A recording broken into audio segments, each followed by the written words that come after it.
Beritakanlah firman, siap sedialah baik atau tidak baik waktunya. Shalom, puji Tuhan, karena Tuhan dan berkat-Nya sajalah, karena belas kasihan-Nya sajalah kita boleh ada di hari ini.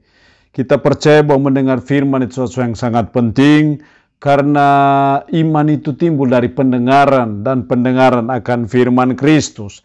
Nats firman Allah yang menjadi renungan kita bersama di hari ini saya ambil dari Mika pasal 7 ayat 14 sampai dengan ayatnya yang ke-20.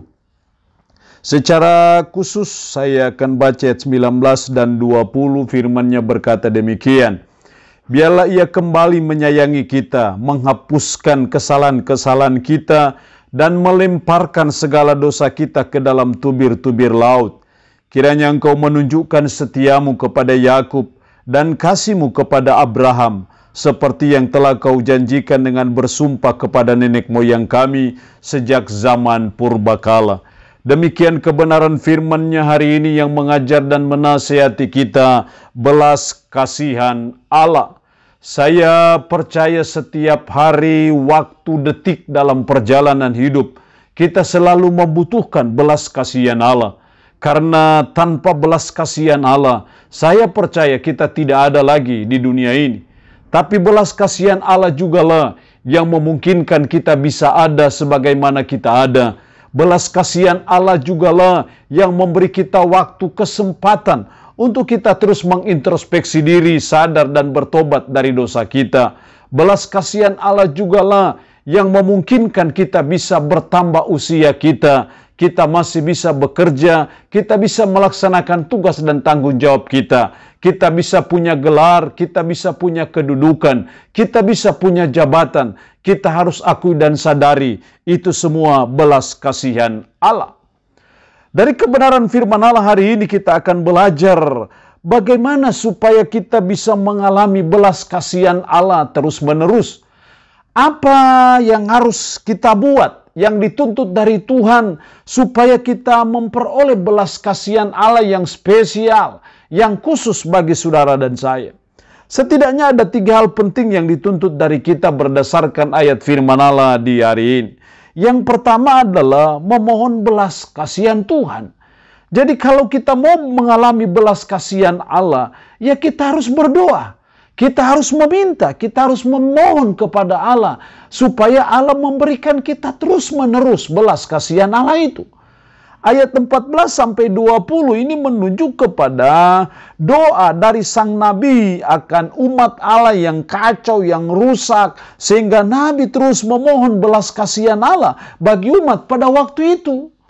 Seperti nabi yang memohon belas kasihan Allah, kalau kita mau mengalami belas kasihan Allah, memperoleh belas kasihan Allah terus-menerus, apalagi pada saat-saat tertentu, pada saat-saat genting dalam kehidupan ini, kita sungguh membutuhkan belas kasihan Allah. Karena itu kita perlu berdoa. Kita meminta belas kasihan Allah itu. Jadi hal yang pertama supaya kita mengalami, memperoleh belas kasihan Allah, maka kita harus memohon belas kasihan Allah itu. Yang kedua, dalam ayatnya yang ke-17, biarlah mereka menjilat debu seperti ular, seperti binatang menjalar di bumi. Biarlah mereka keluar dengan gemetar dari kuburnya, dan datang kepada Tuhan Allah kami, dengan gentar, dengan takut kepadamu. Dengan gentar, dengan takut kepadamu. Hal yang kedua supaya kita mengalami belas kasihan Allah, maka kita harus takut kepada Tuhan. Kita harus takut akan Tuhan. Kita harus gentar akan Tuhan. Takut akan Tuhan artinya bahwa kita segan, kita kagum akan kekuasaannya, kagum akan kemahakuasaannya, kagum akan bahwa Dia adalah pencipta kita, sehingga kita betul-betul takut kepada Dia, takut dengan penuh kehormatan. Sehingga kita takut berbuat hal-hal yang menyakiti Tuhan, hal-hal yang tidak berkenan kepada Tuhan. Kita takut kepada Tuhan.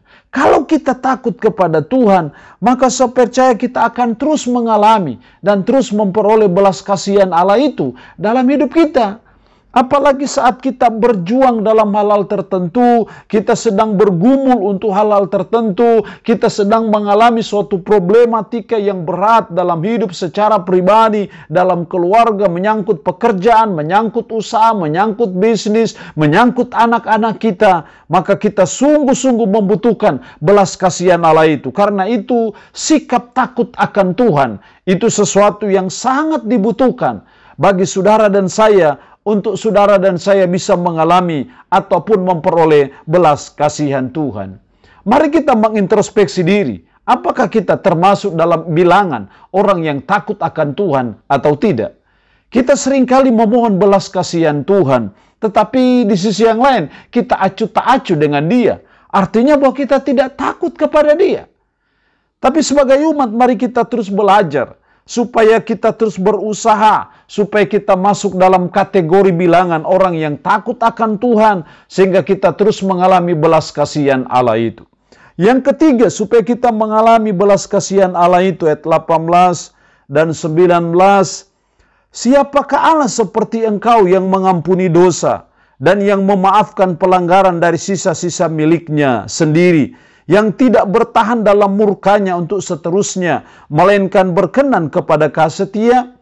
Biarlah Ia kembali menyayangi kita, menghapuskan kesalahan-kesalahan kita, dan melemparkan segala dosa kita ke dalam tubir-tubir laut. Biarlah Ia kembali menyayangi kita, menghapuskan kesalahan-kesalahan kita, supaya Tuhan menyayangi kita, menghapuskan kesalahan-kesalahan kita, mengampuni dosa kita, maka kita harus bertobat dari dosa kita. Disinilah hal yang ketiga, supaya kita mengalami belas kasihan Allah. Mari kita terus bertobat dari dosa kita. Kita terus minta ampun atas segala dosa kita, supaya kita hidup berkenan kepada Tuhan. Dosa seringkali menghambat belas kasihan Allah bagi saudara dan saya. Tetapi pertobatan itu akan menarik belas kasihan Allah bagi saudara dan saya. Karena itu sebagai umat, sebagai orang percaya, mari kita mengevaluasi diri, kita mengintrospeksi diri. Bila didapati ada cara hidup kita, ada pola hidup kita, ada kelakuan kita seperti umat Yehuda pada waktu zaman Mika, mari kita minta ampun kepada Tuhan. Kita bertobat dari dosa kita supaya Tuhan mengampuni kita dan akhirnya kita mengalami belas kasihan Allah itu. Allah tidak senang bila dosa ditutup-tutupi. Allah justru senang ketika kita mengakui dosa, kita bertobat dari dosa, kita minta ampun atas segala dosa kita.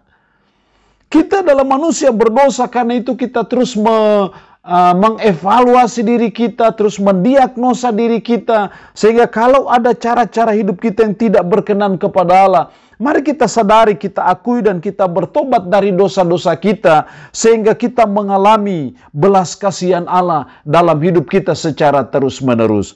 Allah yang punya firman ini memberkati kita dengan firman-Nya di hari ini. Amin. Mari kita berdoa. Puji syukur untuk firman-Mu hari ini, yang mengajar dan menasihati kami belas kasihan Allah, supaya kami mengalami belas kasihan Allah. Tolonglah kami supaya kami memohon belas kasihan Tuhan itu. Tolonglah kami supaya kami takut akan Tuhan, dan tolonglah kami supaya kami mau bertobat dari dosa kami. Roh-Mu yang kudus, tanamkan dan meteraikan firman dalam hati dan pikiran kami. Sanggupkan kami untuk bisa memberlakukannya dalam hidup kami sehari-hari. Hamba mohon berkat bagi umat-Mu yang mendengarkan renungan harian di hari ini. Yang sakit, hamba berdoa dalam nama Yesus. Tuhan lawat, jamah dan sembuhkan dari sakit penyakit yang diderita. Terpujilah nama-Mu Tuhan. Dalam nama Tuhan Yesus Kristus kami berdoa. Amin. Shalom. Tuhan Yesus memberkati kita dengan firman-Nya di hari ini.